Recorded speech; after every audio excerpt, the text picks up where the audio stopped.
আপনারা দেখছেন খবর বাংলা 24x7। নতুন খবরের আপডেট পেতে আমাদের চ্যানেলটিকে সাবস্ক্রাইব করুন।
আজকে মহেশতলা এবং বজবজ এই দুই এরিয়ায় ইন্টেন্স ভাবে আমরা বাজি রেড করেছি।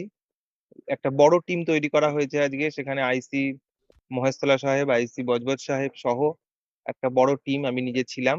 বিভিন্ন জায়গায় বজবজ এবং মহেশতলা এরিয়ার বিভিন্ন জায়গায় আজকে রেড করা হয়েছে এবং প্রচুর পরিমাণে বাজি এবং বাজির যে কাঁচামাল, যেগুলো বারুদ জাতীয় কাঁচামাল, সেই সমস্ত সিজ হয়েছে। এবার মিনিমাম 100 কেজির ওপর তো হবেই, তার বেশি অনেক। এটা কিভাবে দেখছেন? আমরা তো এই জন্য কেস করছি, পাশাপাশি আমরা পুরো ব্যাপারটা জানিয়ে আমাদের ঊর্ধ্বতন কর্তৃপক্ষকেও জানাচ্ছি। এবং কোনো রকম এই যেহেতু এই নর্মস গুলো এরা মানছে না, সেই জন্য যা আইনগতভাবে যা যা স্টেপ নেওয়ার, সেই আইনগতভাবে স্টেপ নিয়ে এদের এগেইনস্টে আমরা কেস করছি। আমরা বারুদ পেয়েছি অনেকটা, প্রায় 40 কেজির মতো বারুদ পেয়েছি। বেশ কিছু অবৈধ বাজি আমরা পেয়েছি। এবার দেখতে হবে যে আরো কি কি টোটাল আছে আমরা এখানে পেয়েছি। ডিটেলে